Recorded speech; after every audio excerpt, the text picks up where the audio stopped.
Well, good morning, everyone. I want to welcome you to today's Open Heart Spiritual Center's celebration. And if you're joining us for the first time, welcome into Open Heart Spiritual Center's family. Welcome home. I'm so grateful to have everyone joining us today and knowing that wherever you are, that you're present in this moment. That all distractions and all things that have come before this time, just let them go. Just let them go. And in fact, let's just take a moment of silence.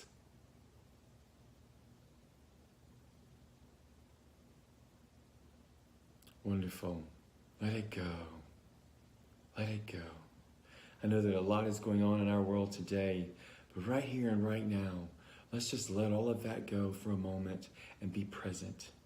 We're not forgetting or denying or any of those types of things, but at this time, we've been called here this day, this Sunday, to this celebration. We've listened to our inner wisdom and our inner guidance, and we're here and we're open and receptive. So just let it all go. And now if you'll join me in knowing today's celebration is one celebration like no other. And as we're present and open and receptive to today, just allowing all that participate in the music and the message just to go right into our heart center. Just to allow it to just crack us right open. And then we take all of it in and allow ourselves to just let those seeds that are planted today to grow, to expand us, our wisdom, our intelligence, our love, the peace within ourselves, and knowing that for one another. I'm so grateful for this time. I'm so grateful and looking forward to all that have a part in today's service, and knowing that as we are here, wherever we are, we're all connected. We don't have to be in a building to be connected, but we're connected by the divine, by spirit and source. And so let's just feel that connection as we're here in these next minutes and we're in our celebration today. Feel that connection. Hold that.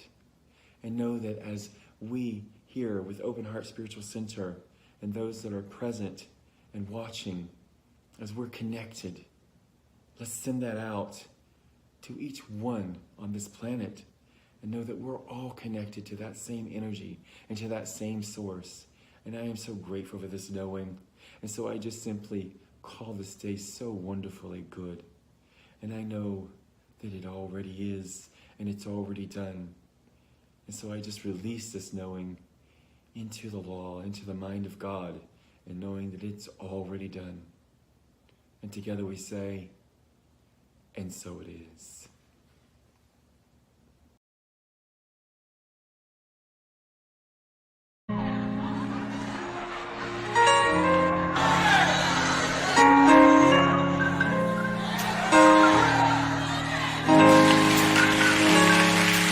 Like a vision, make it plain that they may run and not faint. Though the vision is only for a while, it shall speak and not lie. For if the Lord said it, you can count on it. It will do just what it said. Write the vision, make it plain that they may run and not faint. Though the vision is only for a while, it shall speak and not lie. For if the Lord said it, you can count on it. It will do just what it said.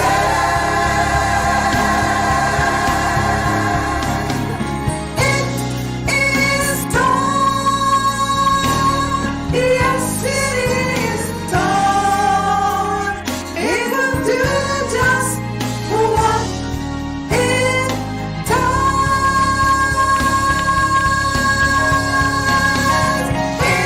It is done. Yes, it is done. It will do just what it said.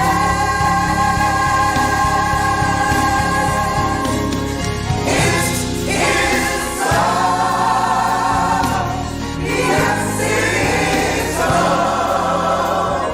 It will do just what it said. It is done.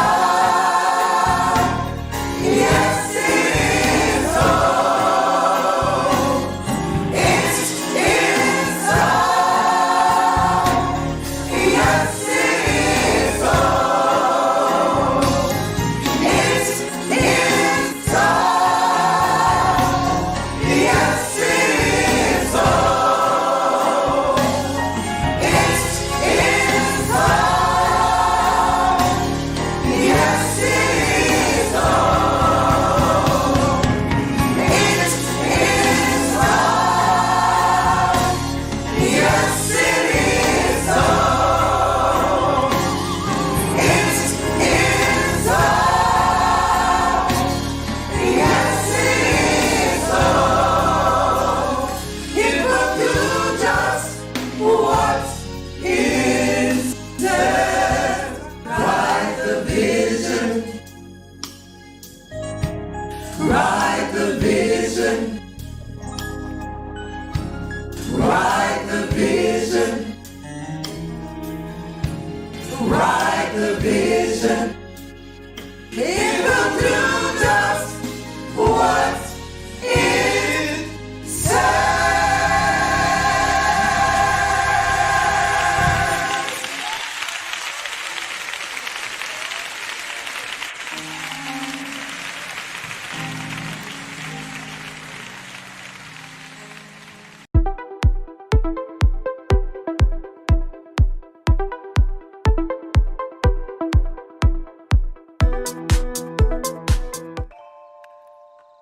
What comes from the heart reaches the heart. Good morning and welcome to our Heartstream for this Sunday, May the 25th. I'm so glad that you have joined us for this morning's Heartstream. There's an exercise video, a stretching video actually that I use in the mornings, and the host of that always says, "What's up, beautiful people?" So I guess I'll say that too. What's up, beautiful people? I'm so glad again that you joined us for today's Heartstream. As always, it's a great opportunity to get the message of New Thought, Ancient Wisdom out. And the way that we do it at Open Heart, I'm so glad that we have this opportunity each week to do that. I invite you, as always, to share this with other people. Let other people know what it is that we are doing, what it is that we are teaching and talking about in this way. And if you are in Memphis at 11 a.m. at Unity Christian Church, to join us there for the Sunday service, the opportunity again to be with the celebration there. And as this is fourth Sunday following the Sunday service, there will be a fellowship dinner that we have on fourth Sundays. You're invited to stay and fellowship and enjoy great food with the other people who are there. I'm always glad to see those of you who come out. There are more and more people who are coming out, and that is encouraging. It's a great thing. As we move into the month of June, we know that Father's Day is quickly approaching. And as we did on Mother's Day, we will also do a Father's Day tribute. If you submitted your videos or your pictures in the past, I already have those, but if there's something new you'd like to add, or you're a new father or have a new development in your family, please get those into me by the end of the first week in June, so that that can be included in the tribute. And so we look forward to that. There'll be other things that we're going to be doing that you will hear about very, very soon. And again, thank you for your contributions. Thank you for the ways in which you support this Heartstream and how you support Open Heart, how you support Unity. I'm grateful to each and every one of you for that. And as always, I greet you, I bless you, I see God in you. Our affirmation for the month of May: divine power. I claim my power of dominion now.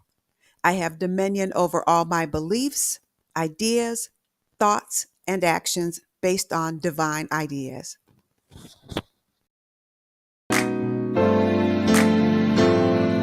Today is a day like no other day. Just think and you'll know that it's true. Days like today should be holidays. So I'm singing this message to you. Happy birthday to you. Happy birthday to you. Happy birthday to you. Just have a happy day. There are several ways to give to Open Heart: through our Cash App at OHSC901, online at OHSC901.com, or text the word GIVE to 615-422-4290. A powerful way to start or continue your day is with our daily prayer call. Each morning at 8 a.m. Central Time, a prayer team member provides an inspirational reading and an affirmative prayer. Join us at 901-586-8755. Chicken and Biscuits is a play, and in this compelling story, can Vanetta and Beverly, two sisters at odds, set their differences aside to honor their father's memory? A shocking family secret revealed during the service forces the sisters to confront a truth that could either mend their fractured relationship or drive them further apart. Directed by Curtis C. Jackson and our own Emma Crystal serves as assistant director. This show opens on May 9th and runs through June 1st at Circuit Playhouse, 51 Cooper Street. For tickets, go to playhouseonthesquare.org. Join us at 11 a.m. for the Sunday celebration at Unity Christian Church. We'd love to have you come out, 3345 McCorkle Road, And if you're not able to be here in person, you can also watch the service at unitychristianchurch.us, the website. Love to see you. This collaboration between these two magnificent congregations.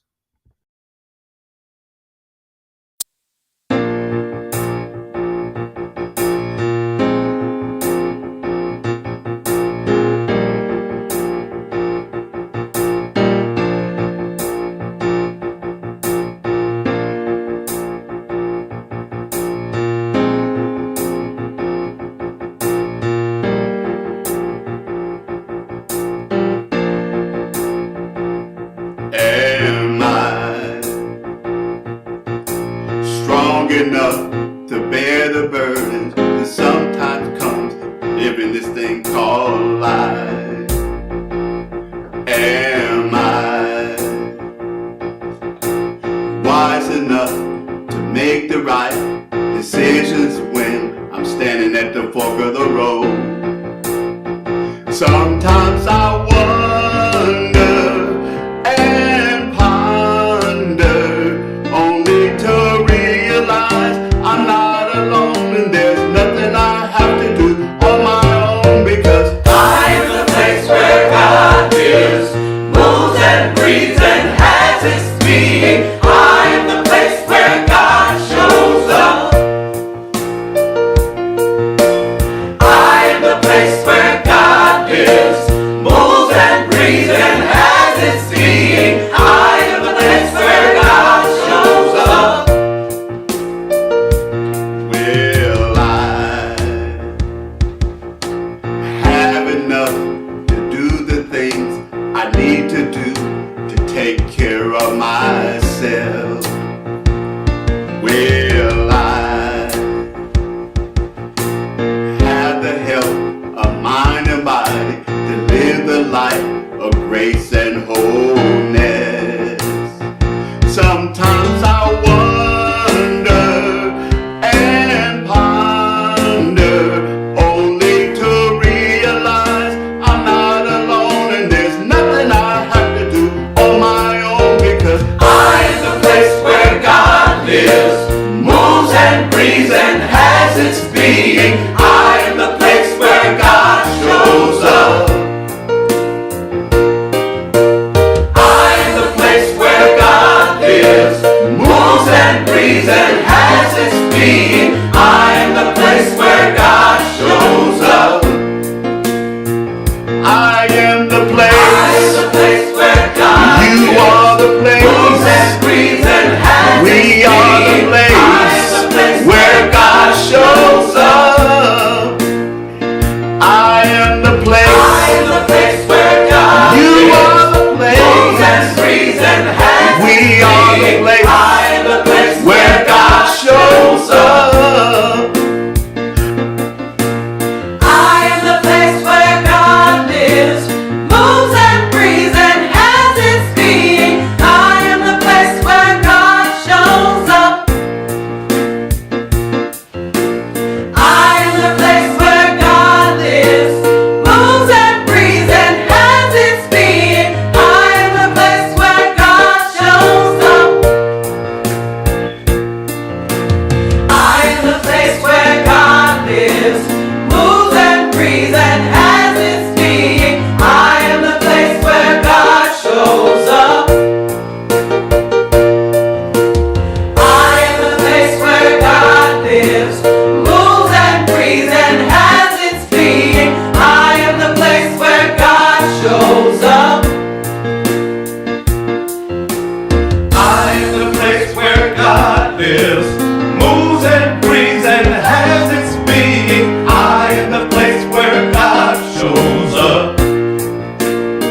T-shirt. It says I'm the place. I bought it from his website. It says I'm the place where God.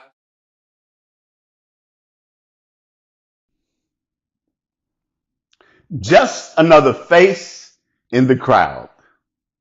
That's the title of a song by one of my favorite singers, Phyllis Hyman, and it also describes an experience that I had concerning her. A number of years ago, found out that Phyllis was going to be coming and performing in the town where I was living at the time, and I was excited because her music just moves me to this day. Something that I have listened to over the years, and I can just recall spending hours upon hours listening to her music. So when she was coming to town, of course, I got my ticket, and I was talking to a friend of mine who happened to work at the venue where she was going to be performing. And when he found out how crazy I was about her, he said, well, there might be a possibility that you can meet her. And so he told me, he said, well, what we're going to do is that after the concert, there's going to be a particular door that she's going to come out of to, get into her limo and ride away. And if you just be cool, when it happens, I can take you around there and you can probably have the chance to meet her. If you just be cool. So, of course, I went to the concert. In addition to just being excited about hearing her, the possibility of me meeting her made me even more excited. So the concert was over. I found him. We started walking. He said, realize, just be cool, because there's a door that people think she's going to be coming out of, but that's not the door. Just be cool. Just remember. So we walked past where there were a crowd of people waiting on her to come out. And we went around to another side of the building. And when I got to that side of the building, I realized that there were plenty of other people who also must have had friends that worked there or whatever, who were just being cool, because there was also a crowd by that door. And right after we got there and were standing there, the door opened and out walks Phyllis. And if you ever knew anything about her, in addition to having a fantastic voice and a fantastic presence and being a beautiful woman, she was also tall. She was actually 6 feet tall. And so she walks out of the door in the way that she just kind of moves. She just glided out of the door. And the crowd was out there and we were calling out her name, Phyllis, Phyllis. And all of a sudden, I noticed that Phyllis had turned and she looked my way. She was looking in my direction for just a second. And then she turned around, got in the car and drove off. And there I was standing, just another face in the crowd. Now there's another crowd, and there's another situation that I'd like to talk about today that also involves a person who was in the midst of a crowd and who was really looking to be, in this case, another face in the crowd. But soon we find out that it became more than that. And this is the story, and I'm taking this particular one from the Gospel of Luke, where there is a woman that we are told has been living with a situation where she has been bleeding constantly for 12 years now. And she had gone seeking help from healers and other people who were physicians and all of that, but nobody could seem to help her. And then, as another one of the Gospels tells us, that she had heard about Jesus. So she made her way to the crowd that had gathered around him at that point. And as she did, she was saying to herself, if I could just touch the fringe, or some translations saying we're familiar with, the hem of his garment, I'll be made whole. And of course, she did so. She did that. She was able to make it close enough to him to reach out and touch him. And in that moment, it tells us that she was immediately healed. And then Jesus turns and he starts asking, who was it that touched me? Someone touched me. And his disciples, particularly Peter, said, look, there are a lot of people around you. There are a lot of people that are touching you. And how can you ask that question? He said, no. Someone touched me and I felt the power go out from me. And when the woman realized that she could no longer hide, that she could no longer be just a face in the crowd, she came forward. She confessed, said she fell down to her knees and she confessed. And when Jesus realized that she was the one, and he said to her the fact that your daughter, your faith has made you well. Go in peace. And the thing of it is, when we look at this woman was really taking a chance. She was taking a chance. She was risking a whole lot, because back in that day, because of Jewish purity laws, because she was bleeding, had this, as the King James Version calls it, the issue of blood, because she had this problem with her constant bleeding. She was considered to be unclean or impure. So she couldn't go into the temple for the Jewish ceremonies.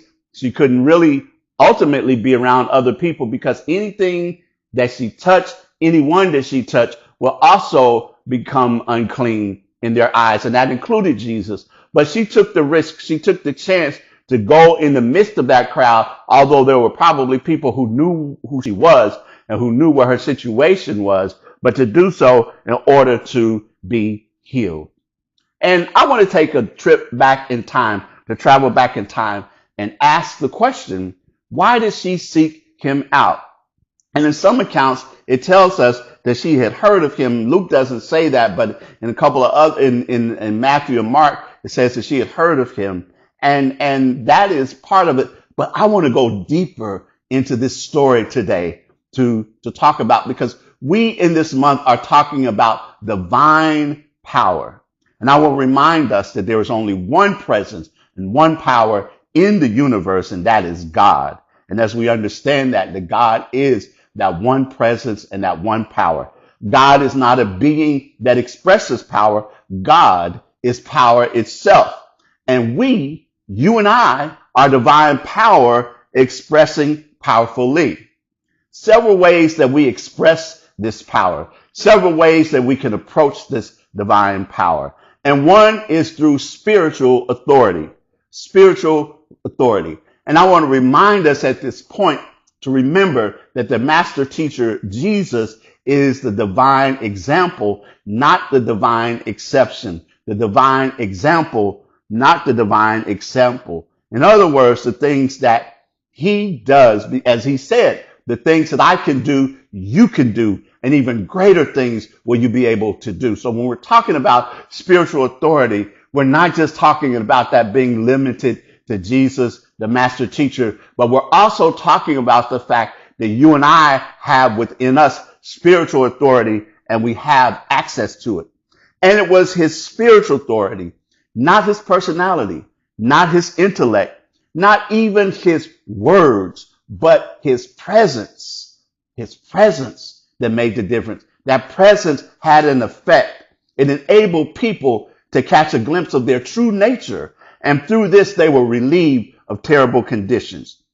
Jesus' spiritual authority came from God. It came from within. It came from God. It was his source of inner wisdom, his source of divine power. And here's the magnificence of our teaching. You and I also possess spiritual authority. As I said just a moment ago, Jesus, the master teacher, we see as a divine example and not the divine exception. And I want to give right here a word of caution to not use the power that I'm talking about. When we talk about divine power, I'm not talking about using divine power to shame, to control, to coerce, or any of the other things that oftentimes see power that people think that is really exerting or demonstrating power, particularly in churches. I've seen, and many of you have probably seen them as well on social media, pastors who I really think, and I'm just going to call it out, that I think are on ego trips, and they're trying to silence people in their congregations and hush people and say all kinds of other things that to me are about control and even border on, if not outright abuse. I'm not talking about that. What I'm talking about here today is about standing in our own truth, our own authority, that we become the presence in whose presence other people awaken to their own divine identity. Linda Martella Whitsett explains that we step into our spiritual authority when we understand the power of let there be and let me be. Let there be and let me be. Let there be and let me be are not calls to another power, God, to act or cause to act, but it's about an inward spiritual cause for authority, not a request, but a command. Not a request, but a command, a powerful assertion in this case. Because when we start to talk about the principles and the things that we talk about, we are talking about commands. We are talking about not begging or pleading or requesting something, but we are talking about there being a powerful assertion here in this moment. The cry of the Creator, let there be light, and our creative self-command, let me be the light, are important. And she goes on to discuss her pastoral role, how whether it's a hospital visit or when she goes into her church on Sundays and walks into church getting ready for their Sunday services, she talks about being aware of the difference between her human personality and her infinite self or divine identity. Her being interested in what is important, what will uplift, what will provoke, and what will inspire. That she is interested in presence. And when I first read this, I felt my heart sing, because this is also my intention as well. It's something that I seek to do week after week, to inspire, to uplift, to motivate, to even provoke, and to get people to thinking, to also sometimes cause cognitive dissonance so that people begin to think and respond and react to the things that it is that I'm talking about in terms of coming from a place of spiritual authority. Again, you don't have to be a minister in order to exert and exercise your spiritual authority. You stand in your spiritual authority and be the cloak, be the garment that others touch, to know that the power is in you. The power is in them. We respond with truth in truth. I can remember when I was first ordained in the CME church, and one of the things that was said in the ordination service that I always remembered is, take thou authority. I know I'm taking that, but take thou authority. And this morning, I want to challenge you as I offer you the opportunity, the chance to take thou authority, or take your authority to do these things. In this affirmation, I'd like to read for us today. All power is mine in heaven and on earth, in spiritual as well as material aspects of life. By spiritual power, I concentrate on shining the light of love, life, wisdom, and all spiritual powers into my life and into the world. I am master of my thoughts, words, and actions. I master myself, respect myself, and hold myself accountable. And finally, by spiritual power, I am a presence in whose presence other people awaken to their divine identity. And there's a story that I think that helps to put this into place. It's about a man who is talking with his daughter, and he is trying to talk to her about her own spiritual authority, or her own spiritual power, and who it is that she truly is. And as he's working and seeking to try and get this together, this idea with her across to her, he decides that he'll do a demonstration. So he carries her into the kitchen, and he goes into his cupboard, and he gets out 3 pots, and he fills them with water, and he goes to the refrigerator, and he gets out some carrots, he gets out some eggs, and then he goes into another pantry, and he gets out some coffee grounds. And in each of those pots, he puts in one, he puts in the carrots, second, he puts in the eggs, the third, he puts in the coffee ground. He turns the fire on to all 3 of them and let them get to boiling. And then he allows for them to boil for a few minutes. And then once he thinks that everything is done, he cuts it off. Then he allows things to cool a bit. And then he takes the carrots, he puts them in a bowl. He puts the eggs in a bowl. He takes the coffee, he strains it, and he puts it in a cup. And he says to his daughter, when we first took the carrots and you put the carrots into the water, what condition were the carrots were in? She said they were hard. He said, now what are they? She said, well, they're soft. Said, and the eggs, he took an egg out, he cracked it, and he peeled it. And of course, it was by that time a hard-boiled egg. And what was the condition of this egg when it first was put into the water? It, of course, was soft. And then finally, the coffee grounds he put into the water, and it ultimately ended up creating coffee. And he went on to say that all three of these items face the same conditions, boiling waters, but their response to them was quite different. What was once hard became soft. What was once soft became hard. And in those cases, this outside condition influenced and ultimately changed the concept of these two things. But the coffee was not changed. The coffee itself transformed the water and turned the water into coffee, but it kept its essence being coffee bean, coffee grinds. And in other words, that when you have a choice, that when you are confronted with the conditions around you, you can either be changed by them or you can become that which transforms things.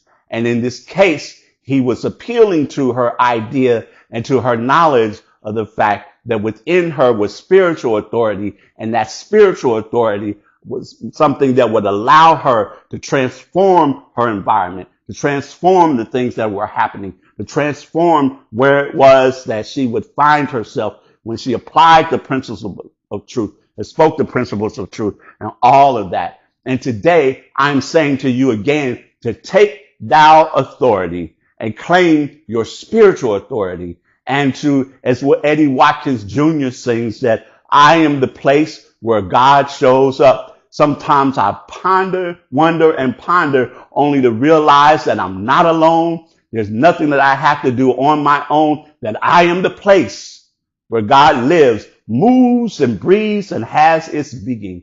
I am the place where God shows up. I am the place where spiritual authority comes forth. I am, again, a presence in whose presence other people awaken to their own divine identity. Spiritual authority don't have to be another face in the crowd. You can be a transforming agent.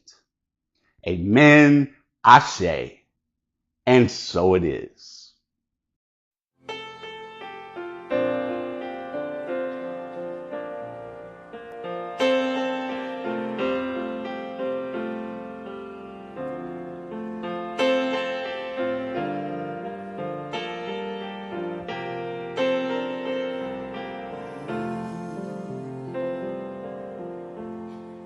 Just before you say something you can't take away, take a breath, then let it out. Try to think about what would love do now. Wondering if you should cross that line for good. Whatever you decide, ask yourself from inside, what would love do now? Everything is either an act of love or a cry for love. That's why for love we try for love. In the end, that's all we know that's real. Whether right or wrong doesn't matter, just as long as you let your heart decide. Ask yourself from inside, what will love do now? Everything is either an act of love or a cry for love. That's why for love we die for love. In the end, that's all we know.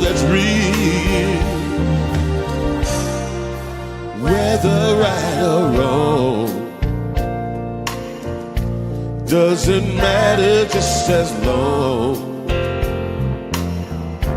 as you let your heart decide. Ask yourself from inside, what would love do? Sing it from inside with me, y'all. What would love do now? Let me hear you sing it, people. What would love do now? Sing it one more time for me, y'all. What would love Do now.